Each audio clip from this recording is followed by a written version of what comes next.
Generic YouTube introduction. Hello, so this is a project overview of a project obviously building on the IoTeX ecosystem, which is called Elumicate.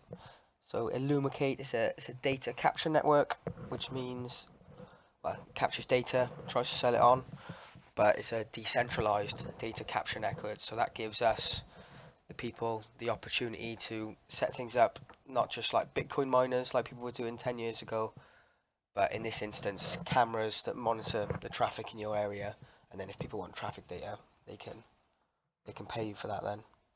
Um, at the moment, it's mainly going to track cars and people. They have plans in the future to track a lot more. They're going to release a token. I think the biggest thing about the token is that in order for the Highways Agency to come along and want to access some of this data, they actually have to exchange some of the tokens. So the value of the token you get for providing the data is directly used to get the data, which means the price correlates, which means there's no one in the middle just messing about taking your money. So we'll scroll down the website, we'll have a look at the website, and then as always we'll have a quick look at the white paper. So Elumicate plans to be the world's largest decentralized outdoor data capture network. New way to mine. Um, it's all DAO'd, it's all owned by NFTs, it's all on IoTeX. Incentive models where you just incentivize people to mine, they get rewarded in tokens. Here they have the roadmap. You can see they've been working hard already. Still got a ways to go. Um, Token exists on the testnet. You can go on the testnet now. You can get mining. It's only in phase one of the mining, so you're still very, very early. Um, Once they do launch on the mainnet, your mainnet account will be rewarded with the tokens you've mined on the testnet. If we go over here, we'll have a look at the phases of the testnet. So, first phase, participants just run a mining software on a computer. That mining software will tap into an open source camera feed, and it will run the AI on that to do the data capture on that already available feed. Second phase, you have your own camera, monitors your street, and then the third phase is all-in-one devices, so takes out the PC altogether. Let's come now, we'll have a look at their white paper document. So first thing, abstract, they kind of talk about stuff we've already talked about. Um, Important thing on here that we haven't covered is they want to, with this, obviously we kind of collect the data as it is already, but we get very bad data. We might have to send an engineer out and count cars from 9 to 5, 5 days a week for 2 weeks in the summer. It's not very um, wide range of data, but with this system you could get such a vast amount of data. It could open up solutions to things that we never thought of before, such as clean air, new congestion solutions, making ambulances and emergency services get to places quicker, um, much security, much more. So let's move down to the intro. A lot of this we should already know a lot about, and I'm trying to keep these short, so I'm not going to go and read every word. Um, the main point they said is, we're tracked on our phones now in every single way. They track, if they can, where your eyes are moving, how long you look at each post, where you slide, what you're into, and it's the information age, it's the data age. This is sort of inevitable, whether it happens through CCTV cameras, whether it happens through um, speed cameras, whether it happens through red light cameras, or whether it happens through a system like this. We don't know yet, but we need to. Data is the new most valuable thing in the world, so yeah, it's worth collecting, and it's worth setting this up yourself and trying to profit off it personally rather than just letting the government do it all. There's already a lot of demand for this data, um, in terms of improving infrastructure for infrastructure projects. Even if we go in here, relevant markets, it does tell us. So Cities, government organisations, construction projects, advertising boards, see where the best place to put their advertising is. Retail, online, where to put your shop, how many people are going to walk outside the front of your restaurant. You know, it could be a case of when someone's selling a house or when you're trying to rent out a property for a landlord, you could simply pay a couple of quid and get the full traffic data for that area as part of the package. You know, small businesses, lots and lots and lots of stuff. If we come down to events tracked, so for now it's just going to track very basic stuff: speed, direction, cars and pedestrians. But in the future they want to track much more, and some of the possibilities: license plates, near miss accidents, you know, different types of vehicles, models, whether it's a van, a car, number of people in the vehicle, potentially facial recognition, threat detection, foreign objects, traffic infringement, potholes is a good one, road or building degradation, snow removal, obstructions, accidents, floods, fire, emergencies. You know, the list goes on. If you do have cameras, everything, and you have this decentralized, anonymous AI sort of interacting with the feed, tracking everything, you can make it. You know, the possibilities are endless. I can't get the words out.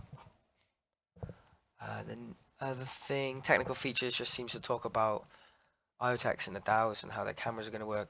I did want to come in here and look at the NFT roles pretty quick so you can see how much they've thought about all the different things. You know, you get pool NFTs are just participating in the pool, and then you can either be a ground level or a bird's eye view NFT. NFTs are not required to participate in data mining, they are required in order to receive token rewards. They also talk about the world map being divided into smaller sections, and then you only being a certain amount of NFTs would be allowed to mine in that section. Primary miners will benefit from a 2x boost. So if you lived in an apartment building with 100 floors, you know, you could have a ground level miner and a bird's eye view miner, and everyone else would kind of get reduced rewards. We'll come on to the last section I'm going to look at now, which is a bit more of the tokenomics of the token. So this is how the people buying the data is tied to the token value. So Elum, which is the token tracker, is exchanged for data credits in order to gain access to the stored data.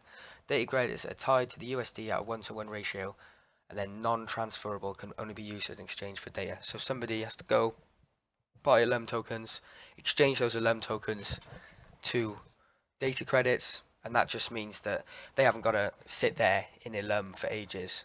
You know, they can buy Elum for $100,000 and get $100,000 worth of data credits, and they haven't got to worry about the price dropping or the price going up.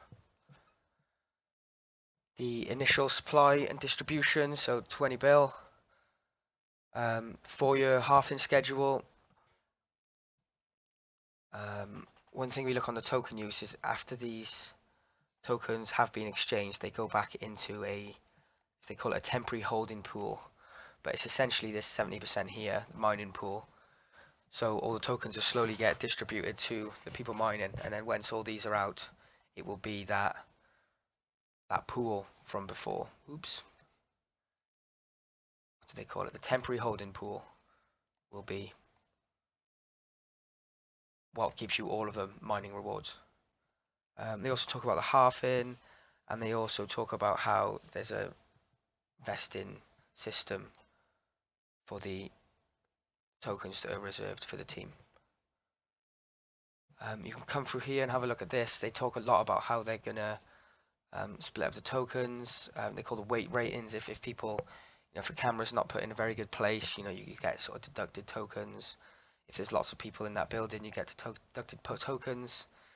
Here, if you are taking some of those tokens and you're staking to the network, you will actually get more mining rewards. And this is just a table that helps you work that out. So if you were to stake 2,500 tokens for 360 days, that's a 200% bonus. 500 tokens for 45 days is at 110%. So that's 10% more, 100% more. So double, a tenth more. So it's worth staking your tokens. Kind of trying to keep the value of the token up. You know, they just talk about if there's a certain area that they really need the data for, they could offer area-specific boosts to increase the adoption rate in that area. You get here they talk about you get reducted if you're not up. If your uptime's low, you get rewarded less, and if there's lots of people in your location, you get rewarded less. Here is just about the recycling pool and how some of the tokens in the recycling pool will get burned, and some go to validators and operations. So that's just to keep the whole thing running. But the majority of them are either burnt or gone to validators and operators. The burn-in does make the token slightly deflationary, and they do say that they're not sure what this burn amount is going to be, so it's probably a variable rate, but it's 1% according to this diagram here. And then they talk about governance, and you can see here if you stake you get more votes, and that they aim for the whole network to be completely decentralized, completely owned by the community, which I think is the crypto future, and I think that's the future we want for the world. There's also a bunch of other tabs here that I suggest you come and look at that are to do with if you want to mine, how the portal works. I forgot the words. It's how the portal works, how to onboard. Eventually, when they get the cameras, it'll be how to set that all up. The portal, here we go. How the portal works here says how you claim your rewards, how you stake, etc. So yeah, I think this is a cool project. I'm currently mining some Elum. If you have a server in your house or just a computer you leave on the time and you're into IoTeX, I suggest you give it a go. It's fun to do, it's easy to set up. And yeah, this is definitely a project I'm going to be keeping an eye on. Something I have a personal interest in. I work in the infrastructure industry, and we ask for traffic surveys, and we send someone out. We don't ask them to count cars, but they put 2 black tubes in the road that are kind of pressurized, and then those tubes can tell how many cars have driven over them and which direction they're going. But if we could access data like this, it would be amazing. And I think the biggest thing would be there's no wait time. Like if in my work, if we wanted some data, we'd have to go out and collect it, wait 3 months, and then you've got a small section of like winter data then, and it could be like if you got, say last year, it was 2 years ago was COVID, wasn't it? So it would have just been completely skewed off. So with a system like this, you have the whole of history. It's very accurate, and you get it on your desk very, very quickly, which I very much like. And I know what I was doing would only be a small section as well of the total pool of people wanting to gain access to this data. So yeah, one I'm going to keep an eye on. Let me know what you think below, and thank you all for watching. See you next time.